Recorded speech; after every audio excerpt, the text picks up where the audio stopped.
चर्चा का एक बार फिर से तमाम मेहमान हमारे साथ और साथ साथ सीनियर न्यूज एडिटर आजाद खालिद भी स्टूडियो में समय है। आजाद खालिद, पहला कमेंट आप देखिए जरा दीजिए इस पर, क्योंकि स्क्रीन के अंदर बहुत कुछ आगे पीछे, लेकिन बीजेपी को जो बढ़त मिल रही है, एनडीए को जो रुझान दिख रहे हैं, उसके बाद कांग्रेस के लिए मुश्किल है या इंतजार करना चाहिए? कांग्रेस कुछ कर सकती है बेहतर क्या? वो जो शोर मचाते हैं भीड़ में, जी, भीड़ ही बनकर रह जाते हैं। वही पाते हैं जिंदगी में कामयाबी जो खामोशी से अपना काम कर जाते हैं। कर्नाटक के बाद एक तस्वीर आपने देखी, शोर मचने लगा, गठबंधन बन गया है।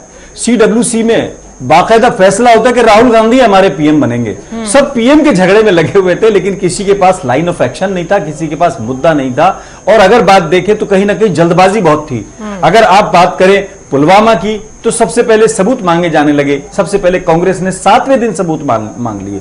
कहीं किसी ने यह इंतजार नहीं किया कि किस टाइम पे क्या बात कहनी है। अगर आप इस आज के रिजल्ट को देखेंगे तो ये बहुत पहले तय हो चुका था। हम अपने एग्जिट पोल की बात नहीं कर रहे, पर्सनली जेके 24/7 न्यूज के एग्जिट पोल की हम बात नहीं कर रहे हैं। हम बात वो कर रहे हैं जो जबान पे था लोगों के।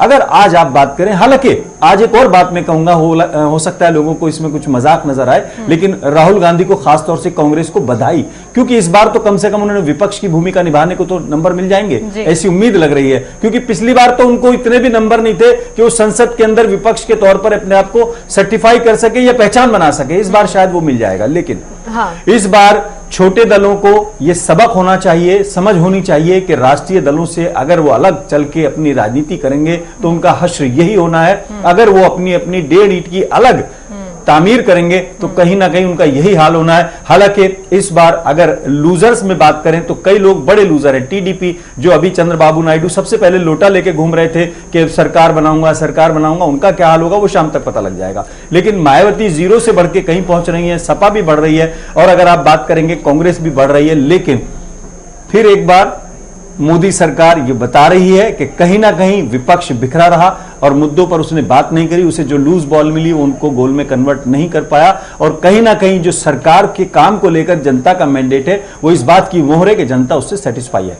चलिए कुणाल जी, इस बार उम्मीद करें कि जेल की आबादी बढ़ेगी पॉलिटिशियंस के साथ। बिल्कुल, देखिए ऐसा होता है, पॉलिटिशियंस की तादाद बढ़ेगी। बिल्कुल, देखिए आप एक ही सवाल है, एक मैं आपको भी, आपने बात की करप्शन की, आपने बात की पुराने घोटालों की, लेकिन आपके यहां से कई नाम थे, वो नाम अगर मैं गिनवाऊंगा तो कई लोगों को पसीने आ जाएंगे। लेकिन क्या उम्मीद की जाए इस बार जेल की वो शोभा बढ़ाएंगे? मैं बिल्कुल आपको इसका जवाब देना चाहूंगा। देखिए एक फर्क है पहली सरकारों में अब सरकारों में।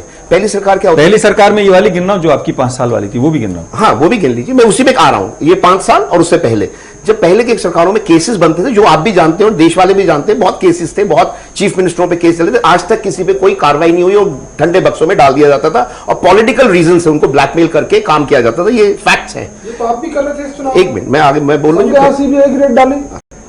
नकवी साहब, नहीं चलेगा ये बात, ये तो चलेगा जी। नकवी साहब, एक सवाल है, जैसे बचपन में सुनते थे कहानी कि किसी बच्चे से उसके फादर ने कह दिया कि अगर तुम अच्छे नंबर ले आओगे, पास हो जाओगे तो हम तुमको साइकिल दिला देंगे। वो फेल हो गया।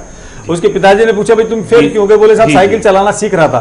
तो ऐसा तो नहीं है कि विपक्ष जो है साइकिल चलाना सीखने में रह गया हो कि मैं प्रधानमंत्री बनूंगा, मैं अंबेडकर नगर में मायावती कहती हैं कि मुझे दोबारा चुनाव लड़ना पड़ेगा, यहीं से लड़ूंगी मैं। उन्होंने भी महत्वाकांक्षा पाल ली। सीडब्ल्यूसी में बाकायदा राहुल को भी प्रधानमंत्री घोषित कर दिया। सबको लग रहा था कि हमको यहां से होगा। तो साइकिल सीखने के चक्कर में सब लोग जो है ना, लगता है कि एग्जाम फेल कर गए। मैं एक बात कहना चाहूंगा, मैंने बचपन से सियासत को फॉलो करा है और हमने ये देखा है कि जनसंघ के वर्कर्स, वोट नहीं होते थे, 4 वोट निकलते थे, लेकिन दरी बिछा के लाला साहब बैठते थे वहां जाके। वो उनका कमिटमेंट है। ये बीजेपी की जीत, पुराने जनसंघ के वर्कर जो आरएसएस के वर्कर है, ये उनका नतीजा है। ऐसा नहीं है, देखिए आप खाली मोदी के आरएसएस को हटा दीजिए आप और उन लोगों को हटा दीजिए जो कमिटेड हैं। देखिए राष्ट्रवाद को हम क्रिटिसाइज कर सकते हैं, लेकिन राष्ट्रवाद, लेकिन आपने तो कुछ भी नहीं सीखा। आपने तो अपने बाम सेट पर नजरअंदाज कर दिया। आपने अपनी जो मदर संस्था थी, रही बात बिल्कुल सही है, मैं एडमिट करता हूं। देखिए ये हार ऐसी नहीं हो गई है, कितनी दूर हो रही है, देखिए ना, नहीं हो गई है जो आप बात कर रहे, बिल्कुल सही, जमीन से दूर है, बिल्कुल सही है। अंबेडकर की फिलॉसफी को जमीन पे नहीं है। जो कैडर था बीएसपी का वो करप्ट हो गया, वो बड़ी बड़ी गाड़ियों में घूमता है, उसके अंदर लड़ाई की ताकत खत्म हो गई। मैं कर सकता हूं ये बात, वो बेचारा नहीं कर सकता। आप पूछेंगे वो नहीं बोलेगा। परिवारवाद आपके अंदर सबसे पहले आ गया। आपने भतीजे को चुना अपना उत्तराधिकारी। देखिए एक परिवार के 5 लोग लड़ा रहे हैं समाजवादी, कितना गलत है ये। आप किसका तो आप भी तो उसी में दौड़ गए ना, बसपा में भी तो भतीजे को नजर आया ना। आनंद तो चलो दागी हो गए, कहीं ना कहीं उनको डर था कि वो कुछ और ना हो जाए उनके साथ, लेकिन उनका बेटा जो है ना उत्तराधिकारी बना दिया गया। देखिए ये हार इसलिए तो हो रही है मेरे भाई, यही सब चीजें तो हैं। उनके पास लौटे आजाद खालिद, आपका क्या रिएक्शन है? क्योंकि बहुत ज्यादा ये था कि कांग्रेस है चाहे बीजेपी, हर पार्टी अपना एक सर्वे इंटरनल लेकर चलती है कि पहले पोल से क्या हुआ और आफ्टर पोल क्या क्या पोजीशन है। 2 दिन से हम देख रहे हैं कि कुछ तस्वीरें बीजेपी की तरफ से दिखती हैं जहां लड्डू बन रहे हैं, लेकिन कांग्रेस की तरफ से तो कमांडर भी नजर नहीं आ रहे तस्वीरों में। क्या ये इंटरनल जानकारी है उनकी कि वो स्थिति है नहीं इस बार भी जो उम्मीद कर रहे थे? प्रियंका, मुझे लगता है मेरा सबसे पहले जवाब जो है वो लीक हो गया जी। मैं यही कहने वाला था, जो कॉन्फिडेंस है वो कहीं ना कहीं बहुत बड़ी चीज है। प्रियंका गांधी कह रही हैं कि हम 2022 की तैयारी कर रहे हैं, राहुल गांधी कहते हैं कि आप मनोबल बनाए रखिए, कार्यकर्ताओं का वो उत्साह बढ़ा रहे हैं, लेकिन बीजेपी की तरफ से लड्डू बनाने की तैयारी, और रोजाना आप देखिए मास्क लगा के, मोदी का मास्क लगा के लड्डू तैयार हो रहे हैं, उत्साह है, तो कहीं ना कहीं मनोबल जो अपना दिखता है वो दिख रहा है। आपको कई चीजें कंपेरिजन करनी होंगी। इस पूरी चुनाव को आप हार जीत से मत देखिए, आप देखिए दुनिया के सबसे बड़े लोकतंत्र की राजनीतिक जो विषमताएं हैं, राजनीतिक जो समीकरण है, राजनीतिक जो मैथमेटिक्स है, राजनीतिक जो केमिस्ट्री है, देखिए अब सिर्फ केमिस्ट्री और मैथमेटिक्स पे काम नहीं हो सकता, दोनों चीजों का समन्वय बनाना पड़ेगा। केमिस्ट्री में कई ऐसी चीजें होती हैं, आप चीजें बना लेते हैं, लेकिन अगर टेम्परेचर को मेंटेन नहीं रख पाते तो वहां एक्सप्लोड हो जाता है, एक्सप्लोजन हो जाता है। ऐसी कई ऐसी चीजें, मैं नाम नहीं लेना चाहूंगा, वो थोड़ा विवादित हो जाएगा, लेकिन बिल्कुल सेम पोजीशन यही हुई है। राहुल गांधी डरा तो गए लेकिन हरा नहीं पाए, ये बहुत बड़ा सवाल है। उन्होंने एक तरह से डराने की कोशिश की हर जगह, गुजरात में भी उन्होंने ऐसी स्थिति बना दी, ऐसा लगने लगा था कि बहुत मुकाबला कर रहे हैं, लेकिन कहीं ना कहीं कुछ नहीं हुआ।